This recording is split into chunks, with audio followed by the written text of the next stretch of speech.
Hey guys, it's LP from Techno Buffalo, and today we'll be taking a tour of Windows 7. We'll be looking at the new features and basically looking at how they work. This is the release candidate version of the beta, Build 7100, and I'm running this overview on a mid-range setup. I have an Intel Quad clocked at 3.4 GHz and 4 gigs of semi-fast RAM. I'm running Windows 7 off a RAID 0, so it may run a bit faster than off a single hard drive. And as you can see, even though I'm running the two Caviar Black hard drives and RAID, the Windows 7 performance testing gave me only a 5.9. Anything above 5.9 is apparently reserved for solid-state drives. Okay, let's get started. An important factor in operating system, in my opinion, is how it looks. It's essentially the piece of software that you're going to be looking at most of the time while sitting at your computer. So it's definitely something you don't mind to be pleasing to the eye. Windows 7 comes with extensive customization features. The wallpapers on themes can now be set as basically slideshows. The pre-installed themes I think are quite nifty. Microsoft has really found some nice looking high-res wallpapers. There are a bunch of pictures spanning from gorgeous landscape shots to some pretty freaky looking character drawings as well. Apparently Mr. Gates has some time to doodle now that he's retired. And he's definitely been getting some stylistic influences from Salvador Dali.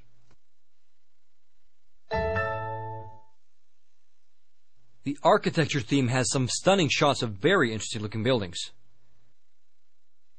In the past, I've usually just used my own custom wallpapers, but these pre-installed wallpapers on Windows 7 are actually looking quite appealing.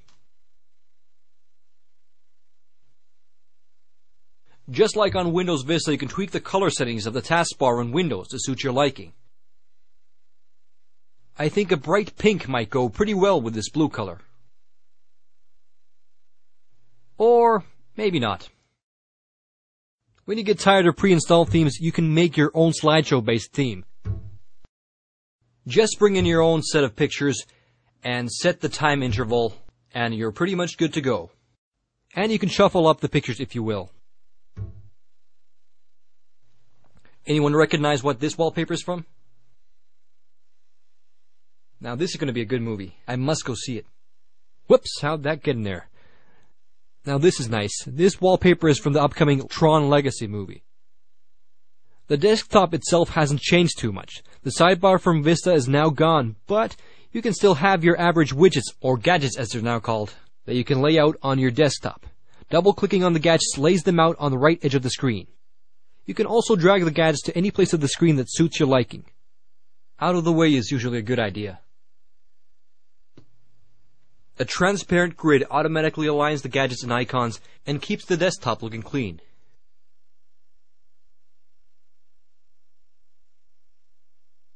I'm not going to be needing these, but I will leave the CPU and RAM meter on so you can keep tabs of how much power the Windows 7 is taking up.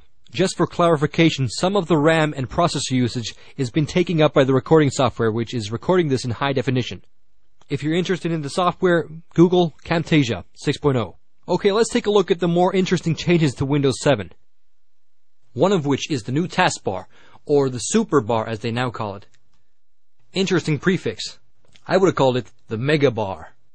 Moving aside from the obvious aesthetic improvements, there have been a couple of new features added to the taskbar. When you run your cursor over the tab, you get a preview of the program's open windows. In this case, we're looking at the open tabs in Internet Explorer. And when you run your mouse over the small preview windows, you can quickly preview the entire page without actually accessing it. You can, for example, quickly check out what tabs you have left open on your Internet Explorer. I'm done looking at these sites, so I can actually close the tabs from here without going into the program itself to close them. I think it's very cool that you can run your mouse over any open program icon and it will give you a small preview window. Also, a cool new added feature is that when you right-click on an icon, you get some very convenient options. When you, for example, right-click on the Internet Explorer icon, you see your favorite or pinned websites on the top, and here you can see your most frequently visited pages, which you can launch directly with good haste.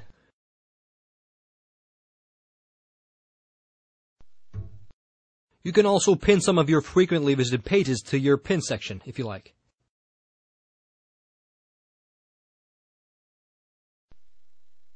Okay, also a very nifty new feature is that when you download any file on Internet Explorer, you get a pretty cool progress bar on the taskbar tab itself.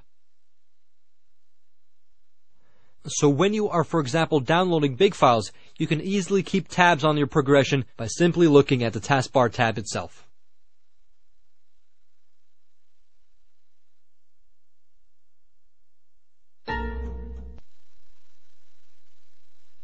The right-clicking features work on any program as well. Here you can see some recent folders I've accessed, and while we're here, you probably noticed the Windows 7 has some new sounds. Accessing folders gives out a kind of jazzy bass string chime.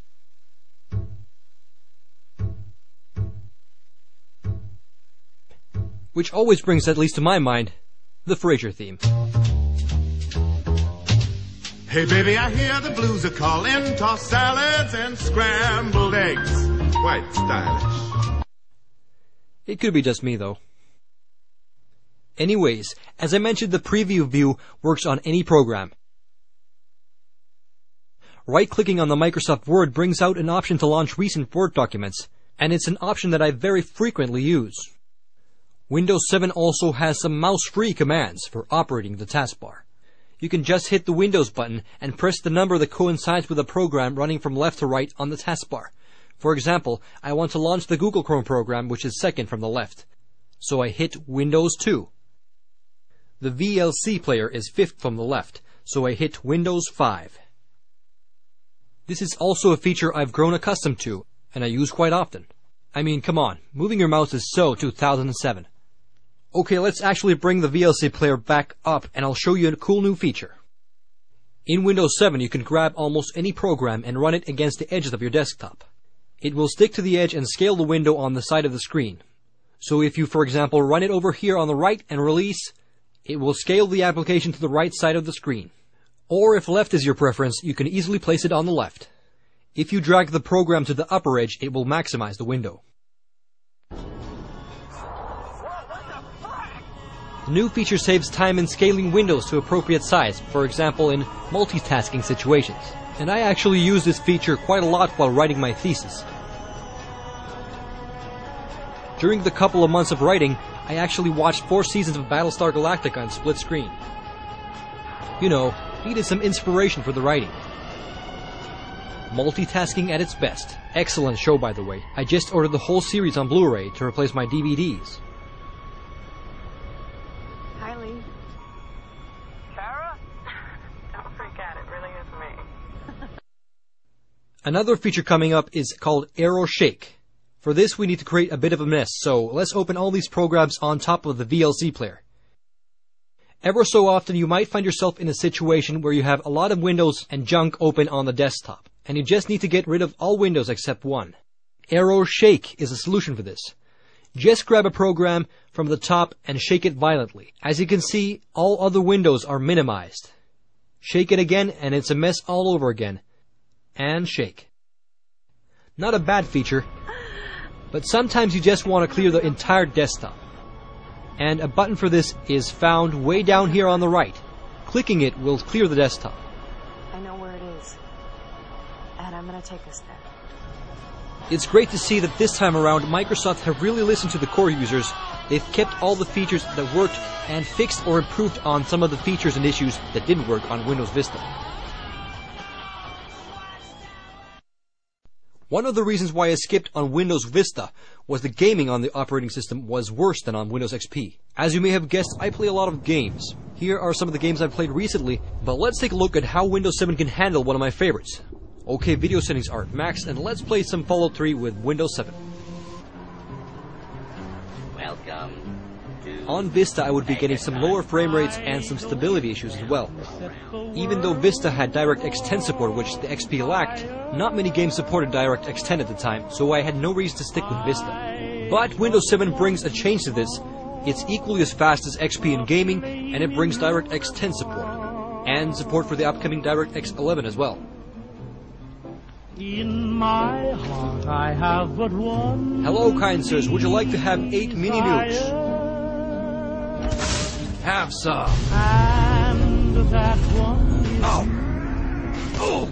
no other. Ooh! That's gotta hurt. This is the first of many Windows 7 videos to come. Next month, I'll be comparing Windows 7 against the Mac OS X Snow Leopard, which launches in September. So stay tuned, LP signing out. And with your admission that you feel